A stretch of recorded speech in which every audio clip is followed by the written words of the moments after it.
आज हम लोग देखेंगे part 3 of Indian constitution. Part 3 हमें बताता है फंडामेंटल राइट्स के बारे में। ये आर्टिकल 12 टू 35 है। इसमें आर्टिकल 12 जो है वो हमारा बेसिकली स्टेट्स का डेफिनेशन बताता है। स्टेट्स मीन टू से इंडिया के अंदर जो स्टेट हैं, इंडिया के अंदर जो सारे राज्य हैं, बिहार, झारखंड, यूपी, इस तरीके के जो राज्य हैं, उनका डेफिनेशन स्टेट के अंदर बताता है और उसके रिलेटेड ऑथोरिटी को भी बताता है। ऑथोरिटी मीन टू से पार्लियामेंट पार्लियामेंट हो गया या फिर और भी जो अदर कॉम्पिटेंट अथॉरिटी होते हैं, एग्जीक्यूटिव के पार्ट हो गए, लेजिस्लेटिव के पार्ट हो गए, उसके बारे में आर्टिकल 12 में मिलता है। आर्टिकल 13 में हमें बताता है कि लॉ किसे कहते हैं। जो लॉ इंडिया में इम्प्लीमेंट होगा वो क्या होगा, किस टाइप का लॉज होगा, किसे हम लॉ मानेंगे, उसका एक डेफिनेशन हमें आर्टिकल 13 में मिलता है। और ये कहता है कि जितने भी ऑर्डर्स हैं, नोटिफिकेशंस हैं, ऑर्डिनेंस हैं, जो कि लेजिस्लेशन के द्वारा या और भी कॉम्पिटेंट किसी भी अथॉरिटी के द्वारा पास किया गया, उसे हम अंडर आर्टिकल 13 लॉ ही मानेंगे जो इंडिया का सिटीजन के ऊपर बाइंडिंग है। और ऐसे सारे लॉज जो कि पार्ट 3 ऑफ इंडियन कॉन्स्टिट्यूशन के अगेंस्ट होगा, तो ऐसे लॉज, ऐसे ऑर्डर्स, ऐसे ऑर्डिनेंस और ऐसे नोटिफिकेशंस वो सब के सब वाइड होंगे। मैंने पहले भी इंट्रोडक्शन में बताया था कि इंडियन कॉन्स्टिट्यूशन को इम्प्लीमेंट करने का एक जो कोर मोटिव है वो है यहाँ के सिटीजन्स को उनका राइट देना। तो फंडामेंटल राइट जो है इंडियन कॉन्स्टिट्यूशन का वो एक बहुत ही इंपॉर्टेंट पोर्शन है। समहाउ ये कोर पोर्शन है। और आर्टिकल 13 हमें बताता है कि ऐसा कोई भी ऑर्डर, लॉ, नोटिफिकेशन, ऑर्डिनेंस, कुछ भी ऐसा जो कि इंडिया के सिटीजन्स के फंडामेंटल राइट को हैम्पर करता है, तो वो सारे ऑर्डर, नोटिफिकेशन, लॉज को वॉइड माना जाएगा। वो उसका कोई भी लीगल वैल्यूएशन नहीं होगा। आर्टिकल 13 हमें यही बताता है।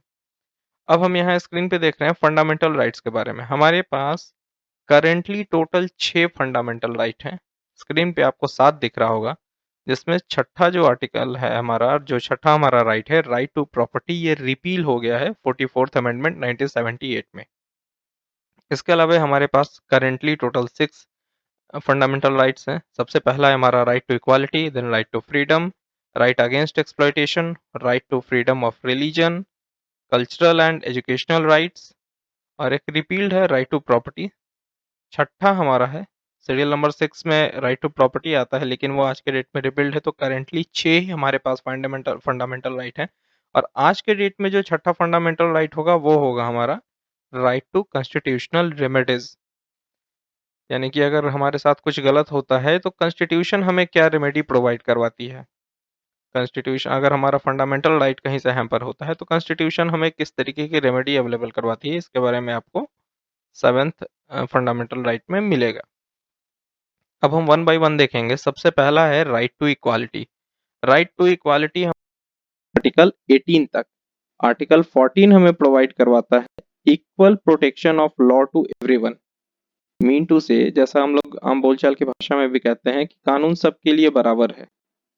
तो आर्टिकल 14 के थ्रू हमें इंडिया के हर सिटीजन को सेम प्रोटेक्शन ही मिलता है।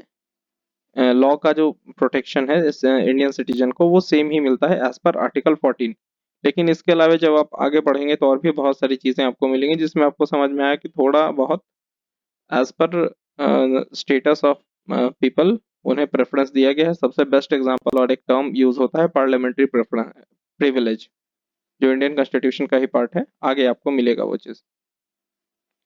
आर्टिकल 15 हमें प्रोवाइड करवाता है, ये बेसिकली स्टेट को प्रोहिबिट करता है कि आप किसी के caste, religion, race, sex, colour, इसके बेसिस पे आप लॉ का प्रोटेक्शन देने से उसे डिस्क्रिमिनेट नहीं कर सकते हैं। लॉ का प्रोटेक्शन देने से या किसी भी तरीके की फैसिलिटी प्रोवाइड करवाने में आप उसे डिस्क्रिमिनेट नहीं कर सकते हैं। स्टेट को ये प्रोहिबिशन आर्टिकल 15 के अंडर में मिलता है। आर्टिकल 16 की अगर हम बात करें तो आर्टिकल 16 हमें प्रोवाइड करवाता है equality of opportunity in employment and appointment.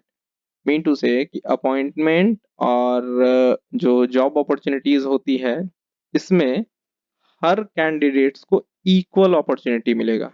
ये आर्टिकल 16 में मिलता है। बाकी हमारे यहाँ रिजर्वेशन भी प्रिवेल करता है, वो एक अलग टॉपिक है, उसके ऊपर हम कभी वीडियो बनाएंगे तो उसमें हम डिस्कस कर रहे हैं कि रिजर्वेशन इंसान को किस तरीके से मिलता है, इंडिया में रिजर्वेशन किस तरीके से प्रिवेल करता है, उसका एक अलग क्राइटेरिया है। लेकिन आर्टिकल 16 ये कहता है कि एम्प्लॉयमेंट के अपॉर्चुनिटी या अपॉइंटमेंट के अपॉर्चुनिटी में किसी भी तरीके की कोई भी पार्शियलिटी या डिस्क्रिमिनेशन नहीं किया जाएगा, वो बिल्कुल इक्वल होगा टू ऑल द कैंडिडेट्स। यहाँ डिस्क्रिमिनेशन और पार्शियलिटी का मतलब है discrimination and partiality on the basis of religion, on the basis of caste, on the basis of sex, on the basis of race, इन सभी के बेसिस पे किसी तरीके की कोई डिस्क्रिमिनेशन नहीं होगी। यहाँ डिस्क्रिमिनेशन का मेन क्राइटेरिया यही रखा गया है। आर्टिकल 17 हमें बताता है प्रोटेक्शन अगेंस्ट अनटचेबिलिटी। आज के डेट में तो बहुत रेयर है ये, लेकिन पहले ये काफी ज्यादा प्रिवेल करता था, छुआछूत जिसे हम कहते हैं। जैसे पहले होता था कि अगर किसी के कुएं से कोई छोटी जाति के लोग अगर वहां जाके पानी ले लिए तो वो एक बहुत बड़ा बवाल का विषय बन जाता था, और वैसे लोगों को काफी दबाया जाता था, उन्हें काफी गंदे तरीके से ट्रीट किया जाता था, काफी सजा मिलता था। तो ये सारी चीजें गलत थी, और उसी को रोकने के लिए हमें आर्टिकल 7 में प्रोवाइड करवाया गया है प्रोटेक्शन अगेंस्ट अनटचेबिलिटी। अब अगर इस तरीके का कोई काम करता है तो वो एक क्राइम है आज के डेट में। आर्टिकल 18 हमें प्रोवाइड करवाता है अबॉलिशन ऑफ टाइटल्स और surname except military and academics. इसका मतलब ये है कि आप कोई एक अपने मन का कोई ऐसा, मतलब कॉन्ट्राडिक्टरी कोई आप एक टाइटल या सरनेम नहीं लगा सकते हैं भारत भारत देश में, except military and academics. Except military and academics mean to say कि जैसे अगर आपने पीएचडी कर लिया या आपने डॉक्टरी की पढ़ाई की है, आप एमबीबीएस हो गए, तो आपके नाम के आगे डॉक्टर लग जाएगा। अगर आप एडवोकेट हैं तो आपके नाम के आगे एडवोकेट लगेगा। तो ये एक एकेडमिक टाइटल है जो कि एक पर्टिकुलर कोर्स करने के बाद आपको मिलता है। मिलिट्री वालों का वैसे ही कर्नल है, लेफ्टिनेंट है, तो ये सारे सरनेम्स उनके हैं। तो ये दो में कोई एबॉलिशन नहीं है, एकेडमिक्स टाइटल या सरनेम और मिलिट्री का टाइटल या सरनेम, ये दो टाइटल और सरनेम के अलावे अदर कोई और इंसान, अगर फॉर एग्जांपल कोई जनरल इंसान है, उसने कोई ऐसा पढ़ाई नहीं किया और वो अपने नाम के आगे कर्नल लगा के घूमे, वो अपने नाम के आगे डॉक्टर लगा के घूमे, वो अपने नाम के आगे एडवोकेट लगा के घूमे, तो ये गलत होगा। आर्टिकल 18 हमें ये प्रोवाइड करवाता है। अब अगला हमारा राइट है राइट टू फ्रीडम। ये आर्टिकल 19 टू 21 तक है। आर्टिकल 19 हमें प्रोवाइड करवाता है right to freedom of speech, expression, speech and expression, assembly, association, movement, residence, profession. ये हमें राइट मिलता है स्पीच एंड एक्सप्रेशन का। तो इसमें हमें कोई हेटेड स्पीच नहीं देना है कि दंगा भड़क जाए। असेंबली एंड एसोसिएशन का मिला है तो वो एक पीसफुल होना चाहिए, without any arms and amenity होना चाहिए। ऐसा नहीं है कि आपके पास राइट टू असेंबली है तो आप वहां तोप लेकर के खड़े हो जाएं, बंदूक लेकर के, बम लेकर के खड़े हो जाएं, तो वो एक अलग वो क्राइम हो जाएगा। फिर पीसफुल असेंबली होनी चाहिए। मूवमेंट है, रेसिडेंस है, आपके पास ठीक है, आप रह सकते हैं देश में कहीं भी, आपके पास अधिकार है। लेकिन अब आपके पास रहने का अधिकार है, इसका मतलब ये नहीं कि अभी सड़क पे अपना घर बना ले। राइट टू प्रोफेशन हमारे पास एक है, आर्टिकल 19 हमें वो भी प्रोवाइड करवाता है right to profession. Right to profession आपके पास है, इट नेवर मीन कि बीइंग ऑफ अ डॉक्टर आप किसी की किडनी बेचने लगे, being of a doctor, being of an advocate आप प्रोफेशनल एथिक्स को वायलेट कर दें। आप कुछ ऐसे, जब आप किसी भी प्रोफेशन में होते हैं तो उसके साथ एक एथिक्स जुड़ा होता है जो उस सिलेबस का पार्ट भी होता है। एथिक्स में आपको बहुत सारी चीजें पढ़ाई जाती हैं, जैसे एडवोकेट्स के लिए एक टर्म है प्रिविलेज्ड कम्युनिकेशन उसे बोलते हैं, कि उसका अगर एक समराइज्ड वे में हम कहें तो क्लाइंट और एडवोकेट के बीच का जो भी कम्युनिकेशन होता है उस कम्युनिकेशन को एज ए कन्फेशन नहीं माना जाएगा, और एडवोकेट उस चीज को अपोजिशन के एडवोकेट के साथ रिवील नहीं करेगा या उसके सीक्रेट्स को सीक्रेट रखेगा। ये सारी चीजें हैं जो कि एक प्रोफेशन के साथ बाइंडेड होती है, अगर ऐसा कुछ करता है कोई एडवोकेट तो वो गलत होगा। तो ये सब कुछ है। राइट तो है आपके पास राइट टू प्रोफेशन, लेकिन राइट के साथ लाइबिलिटी भी है, राइट के साथ ड्यूटी भी आती है जो कि आपको आगे मिलेगा। फिलहाल आर्टिकल 20 हमें बताता है protection for conviction for offences. इसमें बेसिकली ये मिलता है कि एक ऑफेंस के लिए मल्टीपल कन्विक्शन नहीं हो सकता। फॉर एग्जाम्पल अगर किसी इंसान ने किसी के घर में चोरी की, तो वो उसी चोरी के लिए आज केस किया, उसे सजा मिल गई, कल वो फिर केस कर दिया सेम चोरी के लिए, उसे दोबारा सजा, ऐसा नहीं होता है। एक ऑफेंस के लिए एक पनिशमेंट। आर्टिकल 20 हमें ये बताता है। आर्टिकल 21 एक बहुत इंपॉर्टेंट आर्टिकल है। ये हमें राइट टू लाइफ के बारे में बताता है और personal liberty. Right to life और पर्सनल लिबर्टी, पर्सनल लिबर्टी का मतलब ये नहीं है कि किसी और की लिबर्टी को आप हैम्पर कर दें। जैसे फॉर एग्जांपल अगर आप अपने घर में रह रहे हैं और आपके पास आगे आगे हमें मिलेगा रिलीजन के बारे में भी, राइट टू रिलीजन भी एक हमारा मिलता है फंडामेंटल राइट में। तो रिलीजन है, ठीक है, रिलीजन में अब कहीं पे फॉर एग्जांपल कोई एरिया है और आपने कुछ ऐसा हवन कर दिया वहां पे कि अगल बगल वालों को बहुत ज्यादा दिक्कत होने लगी, उसके धुएं से सफोकेशन हो रही है, या आप किसी रेसिडेंशियल फ्लैट में रहते हैं, आप इस तरीके का धुआं कर दिए, इतना धुआं कर दिए कि ऊपर वाले को रहना जीना दुभर हो गया, और वहां आप कहें कि हम अपने रिलीजन का यूज कर रहे हैं और ये मेरा पर्सनल लिबर्टी है, तो पर्सनल लिबर्टी सिर्फ आपका नहीं है, या जो ये इंसान पढ़ रहा है सिर्फ उसी का लिबर्टी नहीं है, या जो ये सुन रहा है उसी का लिबर्टी नहीं है। इस देश के हर इंसान को सेम ही राइट मिलता है, चाहे वो इस देश की सबसे ऊंची कुर्सी पे बैठा हो या इस देश के सड़क पे बैठा हो।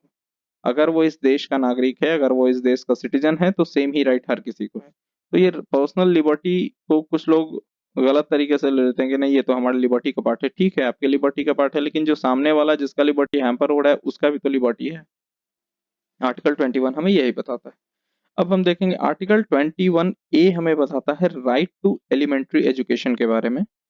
इसमें बेसिकली राइट टू एजुकेशन आप कह सकते हैं कि एक बेसिक फंडामेंटल एजुकेशन मिलना ही चाहिए, फ्री एजुकेशन वगैरह हमारे इसी के अंडर में हमें मिलता है। आर्टिकल 22 में है protection against arrest in certain cases. कुछ एक स्पेशल केसेस हैं जिसमें कि अरेस्ट नहीं किया जा सकता है। इसके बारे में डिटेल में जब हम ईच आर्टिकल का वीडियो बनाएंगे उसमें हम आपको बता देंगे, क्योंकि ये अगर इसी वीडियो में एक्सप्लेन करेंगे तो ये काफी लंबा हो जाएगा। खैर, आर्टिकल 21 हमें 22 हमें ये बताता है। अगला जो राइट है वो हमारा राइट है right against exploitation. Article 23 and 24 इसके अंदर में आता है। ये तीसरा फंडामेंटल राइट है हमारा। आर्टिकल 23 हमें बताता है prohibition against human trafficking and exploitation of workers. Human trafficking जो मानव तस्करी होती है, अ, इंसानों को या बच्चों को लोग खरीद करके बेच देते हैं, फीमेल्स के साथ खास करके बहुत ज्यादा होता है इस तरीके की चीजें, तो वो आर्टिकल 23 का वायलेशन है और उससे प्रोटेक्शन हमें आर्टिकल 3 ही प्रोवाइड करवाता है। अगला हमारा आर्टिकल है आर्टिकल 24, जो ये थर्ड फंडामेंटल राइट का ही पार्ट है। इसमें कहता है prohibition of child labour. Child labour के लिए तो एक स्पेशल एक्ट भी बना हुआ है कि उस एक्ट के अकॉर्डिंग भी चाइल्ड लेबर एक क्राइम है आज के डेट में। लेकिन जब इंडियन कॉन्स्टिट्यूशन का कमेंसमेंट हुआ था उस वक्त से ही चाइल्ड लेबर को रोका जा रहा है और वो आर्टिकल 24 के थ्रू है। अगला हमारा राइट है राइट राइट है right to freedom of religion, जिसके बारे में भी मैंने बात किया कि आप पूजा करके इस तरीके की धुआं ना कर दें कि अगल बगल वालों को रहने में मुसीबत आ जाए और फिर आप कहें कि हमारा लिबर्टी है और राइट टू रिलीजन है, तो ये गलत होगा। खैर वो अलग चीज है। लेकिन जो चौथा हमारा राइट है right to freedom of religion है, ये आर्टिकल 25 टू 28 तक जाता है। आर्टिकल 25 हमें बताता है freedom of worship and propagation of religion. अब फ्रीडम ऑफ वर्शिप तो समझ में आया कि ठीक है पूजा करने की आपको आजादी है, लेकिन प्रोपेगेशन ऑफ रिलीजन क्या है? प्रोपेगेशन ऑफ रिलीजन होता है जो धर्मों का प्रचार प्रसार होता है उसका भी हमारे देश में आजादी है, उस चीज का भी, और उस चीज का हमें राइट मिलता है कि हम उस चीज के लिए एलिजिबल हैं कि हम अपने धर्म का प्रचार प्रसार कर सकते हैं, चाहे वो कोई सा भी धर्म हो, हिंदू हो, मुस्लिम हो या कोई सा भी धर्म हो, लेकिन धर्मों का प्रचार प्रसार करना है, किसी और के धर्म को गाली नहीं देना है। जैसा कि हमारे देश में कुछ कुछ जगहों पे कुछ नादान लोग कर देते हैं इस तरीके की हरकत, वो एक क्राइम है जिससे काफी सामाजिक हिंसा भी भड़क जाती है, तो वो एक अलग चीज है। लेकिन आर्टिकल 25 हमें फ्रीडम ऑफ वर्शिप और प्रोपेगेशन ऑफ रिलीजन प्रोवाइड करवाता है। अगला आर्टिकल है हमारा आर्टिकल 26। आर्टिकल 26 हमें प्रोवाइड करवाता है freedom to manage religious affairs. Religious affairs जैसे अब मान लीजिए कि कहीं कोई मंदिर है, बहुत बड़ा ट्रस्ट है, उसके अंदर पढ़ाई फ्री शिक्षा दी जा रही है, फ्री इलाज दिया जा रहा है, तो उसमें जो प्रॉपर्टी होगा उस रिलीजियस एक्टिविटी के अंदर में, जो मूवेबल इमूवेबल प्रॉपर्टी को जो ओन करेंगे, कोई एक ट्रस्ट होगा, ट्रस्टी होंगे, उस चीज के बारे में हमें राइट आर्टिकल 26 में मिलता है। वो भी एक हमारे फंडामेंटल राइट का पार्ट है। हम रिलीजियस एक्टिविटीज तो कर ही सकते हैं, रिलीजियस अफेयर्स कर सकते हैं, उसके अंडर में ट्रस्ट और प्रॉपर्टी ओन करना, उसका मैनेजमेंट करना, ये सारा कुछ का भी राइट है हमारे पास। वो आर्टिकल 26 के थ्रू हमें मिलता है। अगला हमारा आर्टिकल है आर्टिकल 27। आर्टिकल 27 हमें प्रोवाइड करवाता है freedom of tax payment for promotion of religious activity. जैसे किसी तरह की कोई रिलीजियस एक्टिविटी करनी है, तो उसके लिए हम अगर कोई टैक्स पेमेंट हो गया या कोई चंदा वगैरह का कलेक्शन हो गया, कुछ कंट्रीब्यूशन हो गया, उसका भी हमारे पास राइट है, वो हम कर सकते हैं, वो गलत नहीं है। लेकिन अब ऐसा नहीं है कि धर्म के नाम पे आप किसी से जबरन पैसे निकलवाने लगें, तो फिर वो आईपीसी के अंडर क्राइम हो जाएगा और वो एक्सटॉर्शन के अंदर में आ जाएगा। फिर आप रंगदारी नहीं वसूल सकते हैं धर्म के नाम पे किसी से, आप स्वेच्छा से उसे मांगे, कोई दिक्कत नहीं है। ये आर्टिकल 27 में हमें freedom of tax payment for promotion of religious activity मिलता है। अगला हमारा आर्टिकल है 28। ये बताता है freedom of religious worship in educational institute. Vidya Bharati का नाम सुने होंगे, सरस्वती विद्या मंदिर, उसका बहुत सारा स्कूल है पूरे देश में। आई थिंक जहाँ तक मेरी जानकारी है, बहुत ज़्यादा उनके ब्रांच है, आई थिंक 20,000 से ऊपर ही उनके ब्रांचेस हैं। जो लोग उसके पार्ट होंगे उन्हें पता होगा कि उसमें काफ़ी प्रेयर के नाम पे काफ़ी अच्छा खासा उसमें वर्शिप की एक्टिविटीज़ होती है, या डीएवी है, उसमें बाकायदा प्रॉपर हवन होता है। सरस्वती विद्या मंदिर के जितने भी ब्रांचेस हैं उसमें बहुत सारे मंत्रोच्चारण होते हैं, हर चीज़ का मंत्र है, प्रातः स्मरण अलग है, लंच टाइम में एक अलग मंत्र होगा, जब स्कूल कंप्लीटली ओवर होगा उस वक्त का एक अलग मंत्र होगा। काफ़ी एक रिलीजियस एक्टिविटीज़ चलती हैं वहाँ स्कूल में। तो ये भी हमारे पास इन चीज़ों को भी करने का हमारे पास फंडामेंटल राइट है, और वो राइट हमें आर्टिकल 28 के अकॉर्डिंग मिलता है। और अब अगला हमारा है राइट, पांचवा राइट है हमारा cultural and educational rights. Article 29 to 30 है ये। अब कल्चरल एंड एजुकेशनल राइट है हमारा प्रोटेक्ट्स, जो आर्टिकल 29 है ये माइनॉरिटीज के इंटरेस्ट को प्रोटेक्ट करता है। माइनॉरिटीज का इंटरेस्ट क्या है? जैसे माइनॉरिटीज में हमारे यहाँ आते हैं, मुस्लिम्स आते हैं, तो उनका कल्चर है, उनके कुछ कल्चरल एक्टिविटीज हैं, उनका लैंग्वेज है, उर्दू लैंग्वेज है। अब ऐसा नहीं है कि कोई इंसान अगर हमारे देश में उर्दू लैंग्वेज बोल रहा है तो हम उसे कहें कि नहीं नहीं तुम गलत बोल रहे हो, नहीं। ये चीज़ों को प्रोटेक्शन आर्टिकल 29 के अंदर में मिलता है। उनका एक अपना कल्चर है, उनका एक अपना रहन सहन का तरीका है। ऐसे और भी बहुत सारे माइनॉरिटीज हैं, शायद ट्राइबल्स भी उसी में आते हैं, कंफर्म नहीं हूँ मैं ट्राइबल्स के बारे में, लेकिन जो भी माइनॉरिटीज हैं हमारे देश में उनका एक अपना कल्चर है। उस कल्चर से रिलेटेड एक्टिविटीज को करना एक कानून के दायरे में रह के, और उनका जो अपना लैंग्वेज है उन लैंग्वेजेस का यूज करना एक कानून के दायरे में रह करके, इस चीज का फ्रीडम आर्टिकल 29 में मिलता है। अगला हमारा आर्टिकल है आर्टिकल 30। ये आर्टिकल 30 प्रोवाइड करवाता है rights of minorities for establishment of educational institutions. अब ये क्या है?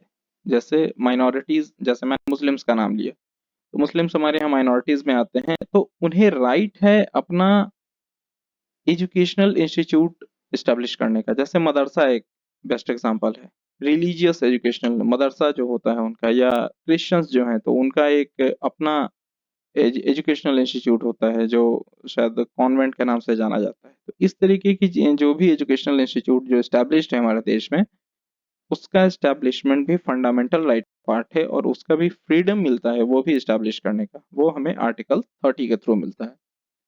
अगला हमारा जो फ्रीडम है, फंडामेंटल राइट है, वो है राइट टू प्रॉपर्टी, जो कि रिपील हो चुका है। आर्टिकल 31 के थ्रू ये गवर्न होता था। ये 44th अमेंडमेंट 1978 में रिपील हुआ था, और ये इफेक्टिव हुआ था 20th of June 1979 से। ये जो रिपील हुआ था राइट ऑफ प्रॉपर्टी, ये इफेक्टिव हुआ था 20th of June 1979 से। अगला हमारा राइट काउंटिंग में देखें तो 7वां, लेकिन करेंटली आज के सिनेरियो में ये 6ठा फंडामेंटल राइट है। ये है हमारा राइट टू कॉन्स्टिट्यूशनल रेमेडीज। इसका बहुत ज़्यादा इस्तेमाल होता है, खास करके हाई कोर्ट और सुप्रीम कोर्ट्स में।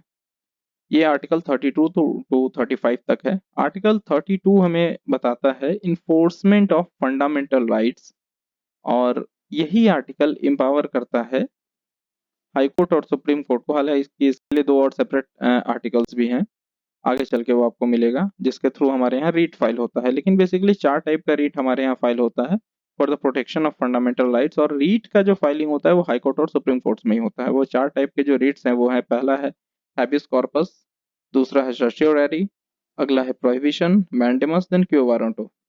ये 4 तरीके का रिट है जो आर्टिकल 32 के थ्रू ही हमें मिलता है। और आर्टिकल 32 हमें बेसिकली यही बताता है कि फंडामेंटल राइट्स जो सिटीजन्स हैं इंडिया के, उनके फंडामेंटल राइट्स का इन्फोर्समेंट कैसे होगा। तो वो इन्फोर्समेंट के लिए यही 4 रिट हैं हमारे देश में।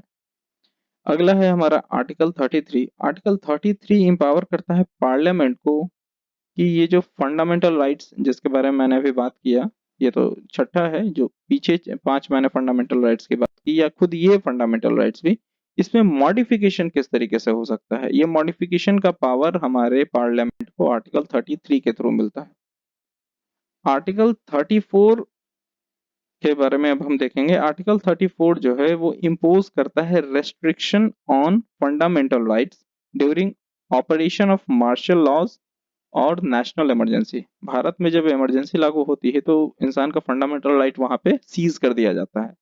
जैसे अगर कहीं पे कोई इमरजेंसी लगा है तो आप ये नहीं कहेंगे कि हमारे पास राइट टू असेंबली है, राइट टू स्पीच है। तो नहीं, अगर देश में नेशनल इमरजेंसी लगी है उसी वक्त से आपका सारा का सारा फंडामेंटल राइट सीज हो जाएगा।